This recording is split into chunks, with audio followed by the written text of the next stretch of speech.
Ikasyam na kabanata ng Wanted Caregiver. Of course, dear heart, napakaaga pa para matiyak ko na pag-ibig nga ang tumama sa akin para kay Neil Mortimer. Para kamimit pa lang namin ng araw na iyon.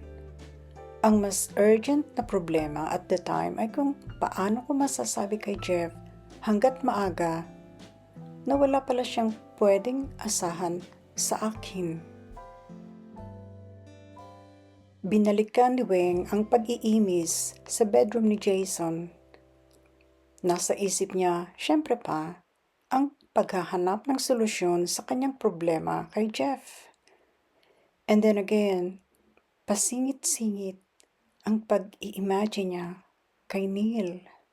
Ganoon ka-busy ang isip niya habang gumagawa ng kumatok sa nakabukas na pinto ang kanyang amo. Nagulantang si Weng gayong mahina lang naman ang pagtuktok ni Neil. Hiyang-hiya siya sa naturang reaksyon. Baka akalain nito na masyado siyang nerbiyosa. Pero walang natunghayang anumang negatibo si Weng sa ekspresyon ni Neil. Formal ito, hindi nakangiti, hindi rin nakasimangot. I'm going to my office downtown. Anito sa kanya.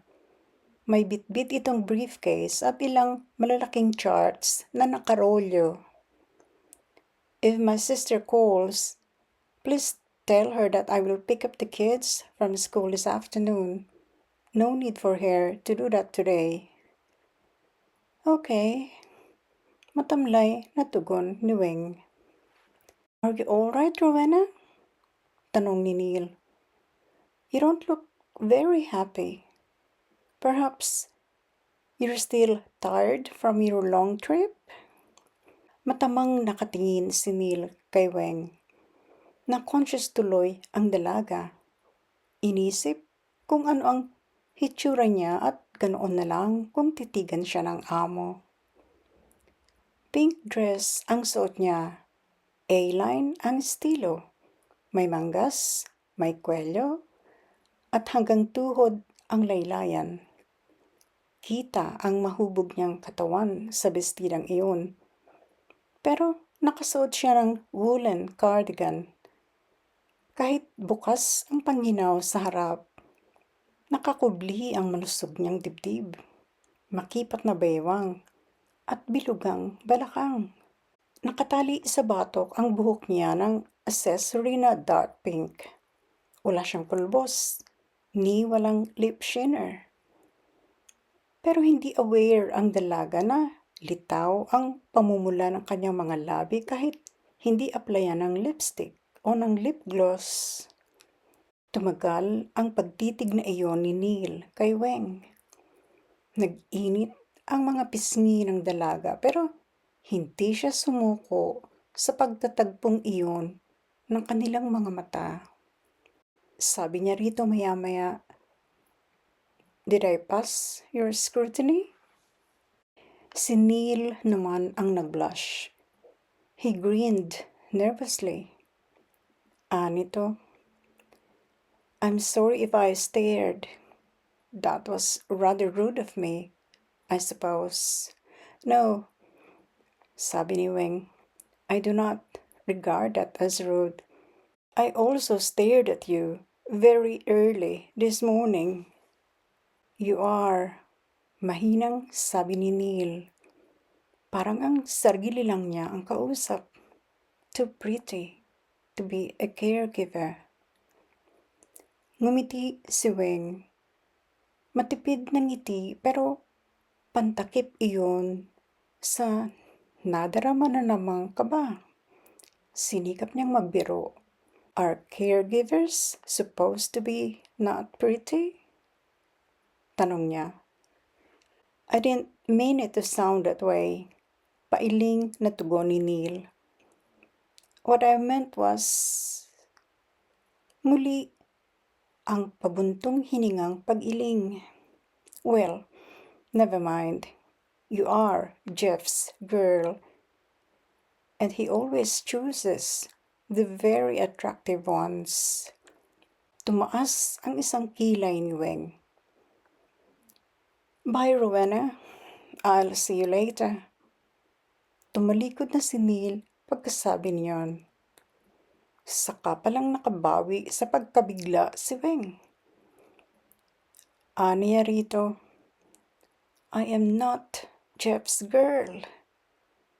Pero ewan ng dalaga kung narinig iyon ni Neil. After lunch, nagdumating si Noreen. May kasama ito. Hi, Weng. Si Kevin. Hello. Gulat na gulat, pero siyang-siya si Weng pagkakita kay Kevin. Sandali lang niya itong nakausap noong wedding reception, pero friendly ang dating nito kahit kanino. I was in the vicinity, sabi ni Kevin, and I knew that you arrived yesterday. So I phoned Noreen in her office to ask about you. Turns out, she's popping in here, so I asked her if I could come along. Ani Weng kay Kevin, Connie sent a present for you. Pagkasabi niyon, nagpaalam si Weng sa dalawa at kinuha sa kanyang bedroom ang padala ni Connie sa Mr. na Canadian. Sabi ni Weng kay Kevin habang iniaabot ang package, I was supposed to call you this weekend and ask you to pick this up. Connie asked me not to disturb you during weekdays because she said you're busy at work. Oh, no problem at all, sagot ni Kevin. Connie actually phoned me last night. Your cousin, Isai, apparently wanted to know how you're doing. You haven't phoned your family yet, have you? Well, I haven't, pag-amin ni Weng. Noon nagsalita si Noreen. Apologetic ang tono nito. That was an oversight, Rowena. I'm sorry. I should have remembered to remind you to call your family as soon as you arrive. That's all right. Maagap na sabi ni Weng. I promptly fell asleep yesterday and did not wake up till around 4 o'clock in the morning. Nagkwentuhan sandali sina Weng at Kevin. Ibig ng huli na ibalita sa kanya ng dalaga ang lahat ng tungkol kay Connie. Nalulungkot si Kevin na nasa Pilipinas pa ang esposa at hindi pa nare-release ang immigrant visa hanggang sa mga oras na iyon. Si Noreen ay busy sa phone. Nagkasundo sila na wag mo nang tumawag si Weng sa Pilipinas dahil madaling araw pa noon doon. Nang aalis na si Kevin, nag-decide si Noreen na sumabay na rin dito bagaman pareho silang may dalang kotse.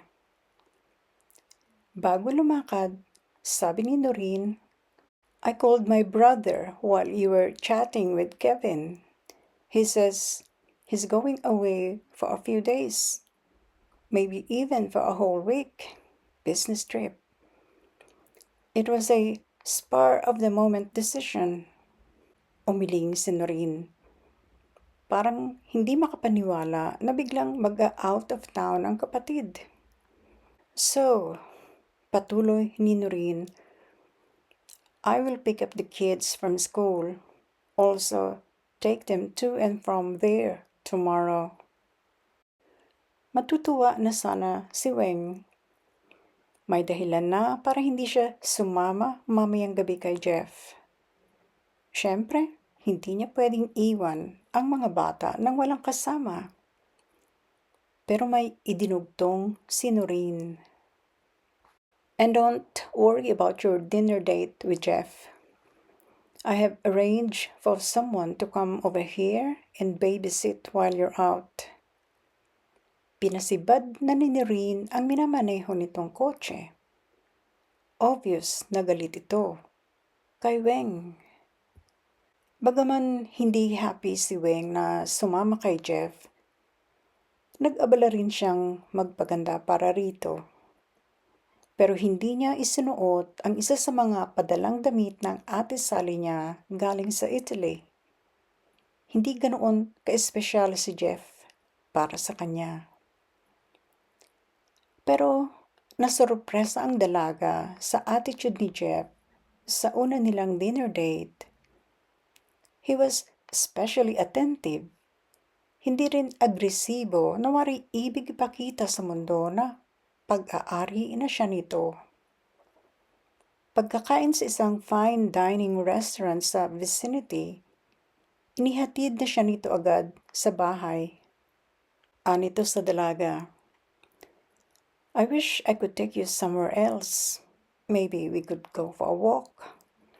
But I am off quite early tomorrow, as I've told you." Lilipad si Jeff patungo sa China at India at maaga ang flight nito. "That's okay, Jeff," sabi ni Weng. "I still feel jet-lagged. I could use more sleep. You sleep tight too." Nasa front door na sila noon. Dala ni Weng ang duplicate ng house key. Hindi siya basta hinayaan lang ni Jeff na bumaba ng kotse at lumapit sa pintuan. He walked with her to the doorstep. "So," ani Jeff, "good night then? And until we meet again." Hahagkan sana siya ni Jeff sa labi, pero maagap na ipinaling ni Weng ang kanyang mukha.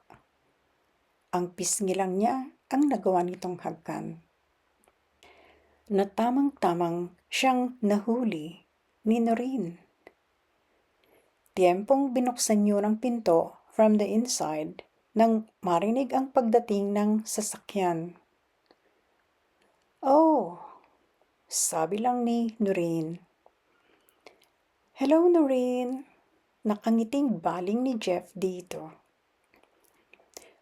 "Bye, Rowena," sabi naman ito kay Weng. "I'll call you when I get to my destination day after tomorrow." Pag-alis ni Jeff, sabi ni Weng kay Noreen, "I thought the babysitter would stay until 10:30. 10:00 pa lang noon ng gabi." "I sent her home." Matabang ang tono ni Noreen. "I just arrived.